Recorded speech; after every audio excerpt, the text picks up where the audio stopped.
Salut tout le monde. Et si je vous disais que savoir programmer, c'est un peu comme savoir suivre une recette de cuisine. C'est exactement ce qu'on va voir ensemble aujourd'hui. On va oublier un peu les lignes de code qui font peur et on va décortiquer pas à pas notre toute première recette, mais en Python. C'est parti. En fait, tout part de cette phrase toute simple. Un algorithme. Ce mot a l'air super compliqué, non? Mais en vrai, c'est juste une liste d'étapes à suivre pour obtenir un résultat. Pensez à votre gâteau préféré. On a des ingrédients au départ, on suit des instructions très précises, et à la fin, on a un super gâteau. La programmation, c'est exactement la même chose. Alors voilà le programme du jour. D'abord, on va voir pourquoi un algorithme, c'est une recette. Ensuite, on parlera des ingrédients, qui sont en fait les variables en code. Après ça, les instructions, comment on donne des ordres, avec ce qu'on appelle les conditions et les boucles. Puis, on passera de la théorie à la pratique, de l'algorithme au code Python, et on terminera sur une question super importante, comment on choisit la meilleure recette. Allez, on attaque la première partie. Avant même de sortir les casseroles ou d'ouvrir son éditeur de code, il faut une chose essentielle, un plan. C'est vraiment l'étape cruciale, il faut savoir exactement où on veut aller. Bon, voilà la définition un peu scolaire. Qu'est-ce que ça veut dire concrètement? Suite finie, c'est simple. Ça veut dire qu'il y a un début et une fin. La recette ne dure pas une éternité. Non ambigu, c'est peut-être le plus important. Chaque étape doit être limpide. On ne peut pas juste dire ajouter un peu de sucre. Non, il faut dire ajouter 50 grammes de sucre. L'ordinateur, lui, a besoin de précision. Et tout ça dans un seul but, résoudre un problème. Par exemple, comment faire un gâteau au chocolat parfait. Ok, maintenant, passons aux ingrédients. Pas de recette sans ingrédients, n'est-ce pas? En cuisine, c'est la farine, le sucre, les œufs. En programmation, on appelle ça des variables. Il faut s'imaginer des petites boîtes, des conteneurs, dans lesquels on va ranger nos informations. Et tout comme en cuisine, on n'a pas qu'un seul type d'ingrédients. C'est pareil en code. Il y a les nombres, par exemple pour compter des quantités, comme 100 grammes de farine. Il y a le texte, qu'on appelle des chaînes de caractères, pour stocker des noms ou des phrases. Et puis il y a un type un peu particulier, les booléens. Ça répond juste par vrai ou par faux. C'est un simple interrupteur, comme pour la question « Le gâteau est-il cuit? Oui ou non? Vrai ou faux ?» Et le truc qui est vraiment cool, c'est que le passage du plan à la vraie recette en Python est super direct. Regardez, en algorithme, sur le papier, on pourrait écrire A avec une flèche vers 3, pour dire « je mets la valeur 3 dans la boîte A ».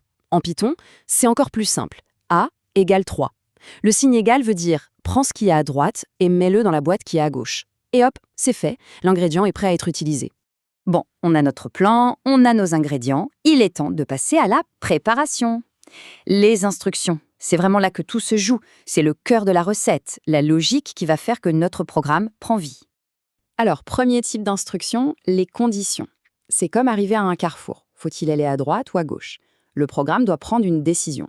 L'exemple de la batterie de téléphone, c'est parfait pour comprendre.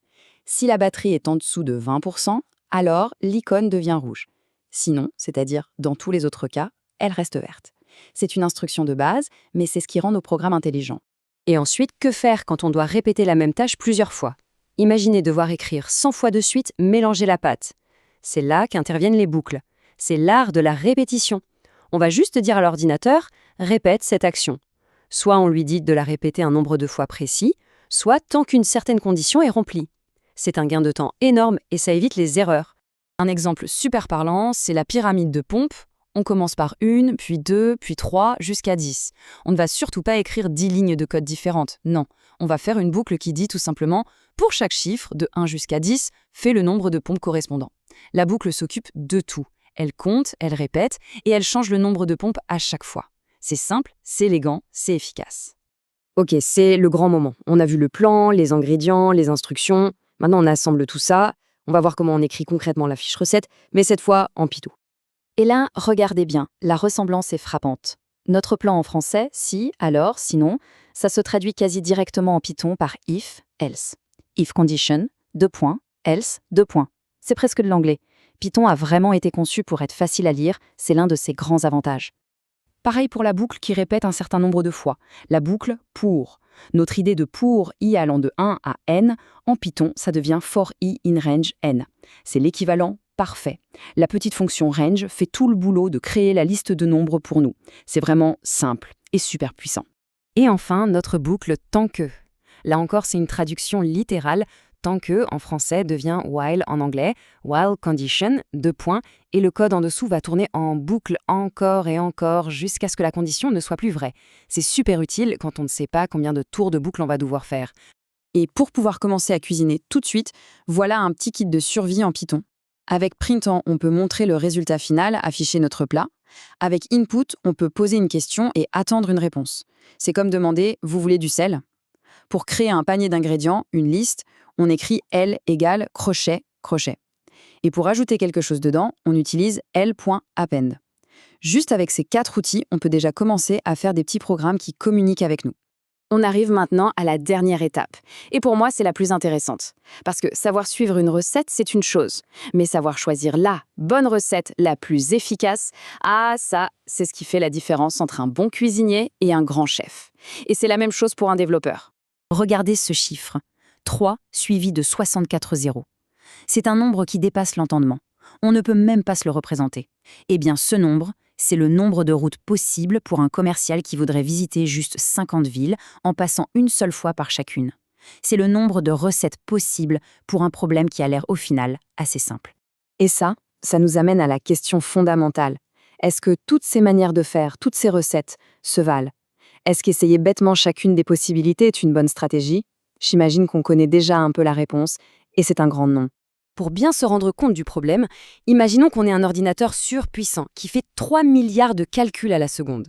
Pour tester toutes les routes, il lui faudrait plus de 10 puissance 55 secondes. Pour comparer, l'âge de notre univers, c'est seulement 10 puissance 17 secondes. Ça veut dire qu'un ordinateur qu'on aurait lancé au moment du Big Bang serait encore en train de calculer et il n'aurait même pas commencé. C'est ça le coût d'une mauvaise recette. Et c'est là que réside toute la beauté de la programmation. Les bases, les outils, les ingrédients, on vient de les voir.